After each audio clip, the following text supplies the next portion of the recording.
National Prosecuting Authority has refused to disclose when National Assembly Speaker Nosiviwe Mapisa-Nqakula will be arrested. The North Gauteng High Court striking her urgent bid to block her arrest from the role with costs.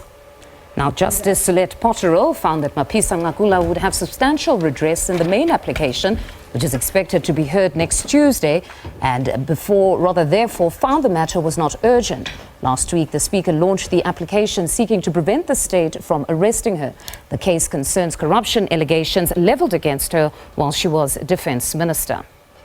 All right, now joining us to unpack today's ruling further is SABC News reporter Canny Maphanga. Canny, good afternoon. Thank you for joining us. Good afternoon to you, Mfunda, and to the viewers at home. No, it's a pleasure to have you with us. What a ruling. Perhaps to start with just the urgency.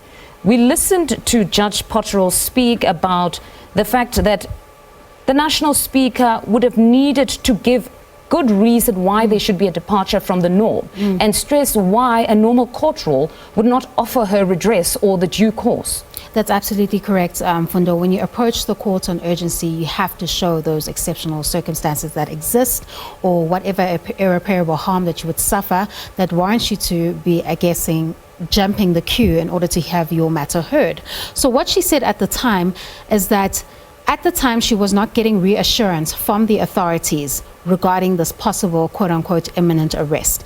And without any undertaking, then she would be hauled before this process without her attorney present. Remember, she said that her attorney was only available on the 3rd of April at the time of the application that we heard last week, and she wasn't getting any reassurance from the NPA, and argued that on that ground, she should be granted that temporary interdict until her lawyer comes back on the 3rd of April, and then she said she would be willing to subject herself to that process. There was another statement that caught my attention in particular when she went on to say granting an order in favor of the Speaker would have possibly opened floodgates for many suspects to now come and try to halt arrests if they felt that perhaps the evidence was insufficient or they felt that a case was weak. Just unpack that particular statement for us. Well, of course, I think this is the concern that has been coming up about this matter since it's been brought to the urgent court, because essentially you're asking that court to interdict a function of another statutory authority in carrying out their functions in the criminal justice system.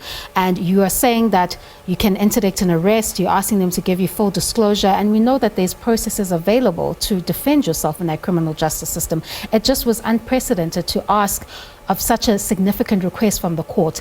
And what that would mean for other citizens, it means that if they were to grant such an order, then citizens would come from all parts of South Africa saying that, well, we want to hold this arrest, we're not ready yet to come to court, or we want to see the full docket and determine the strength of your case before we subject ourselves to this criminal justice system. Even the log register of the investigating officers. Yes, it's just simply untenable to create a legal precedent where you can challenge such a criminal justice system that has worked this way for all citizens, and the only thing you're placing before the court is your standing in society and your constitutional rights to dignity and freedom. And while many citizens get some of their rights infringed upon when they have to go through the system and defend themselves in the criminal justice system, and it's not unique to South African citizens alone, we've seen other politicians go through it as well. We can name an example of EFF leader Julius Malema, who was hauled before the criminal courts on that common assault case. He went, appeared in the criminal dock, appeared at every appearance. When the state had closed its case, utilized his options that are available to him in the Criminal Procedure Act, that is a discharge application. He failed there, he took the stand, and the court made its determination and he was acquitted on all those charges. So it's not an experience that is unique. Many South Africans have to go through the criminal justice system and defend themselves when allegations are brought against them. And there was nothing before the courts that justified why the Speaker didn't need to go through that same process. But she didn't stop there. She made it a point to actually stress that this process, though, insofar as law enforcement is concerned, they've been quite courteous towards her.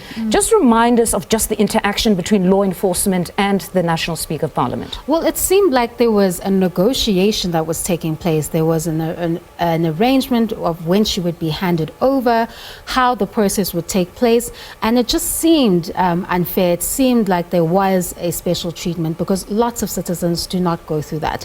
They get arrested. Some citizens have to wait before they can appear to apply for bail. In this instance, all she was told is that she would be processed, she would go through that court process, and the NPA itself would not be opposing bail. So the reality of her being put in a cell wouldn't have been the case in this instance. She would have gone through that system, gone to the court, appeared in that court, been charged, and possibly in that first appearance it would have been postponed again for another date to deal with other matters. But the NPA itself had stated that they weren't going to be opposing bail in this case that we're seeing here against the speaker, and they weren't speaking of an arrest of that sort where she would be at the cell for a long period of time or anything of that nature. It seemed that she would go through that process of being processed at the police station, the docket then being transported to the court, the matter being enrolled, going through that very quick appearance. As you can see, the first appearances are usually about no less than 10 minutes in the lower court, and then the matter gets postponed. So there was nothing.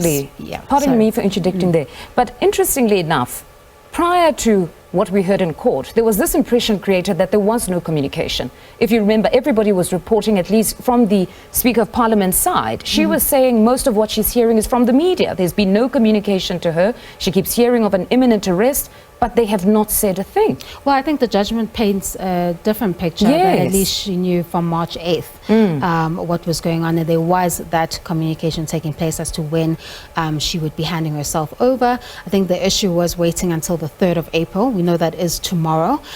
We do know that her attorney is on the way to Johannesburg. So we are waiting to hear from those parties as to when she'll be handing herself over and when this matter will be proceeding. But what we've gotten from the NPA, without disclosing the date, is that the wheels of justice have been set in motion on this matter.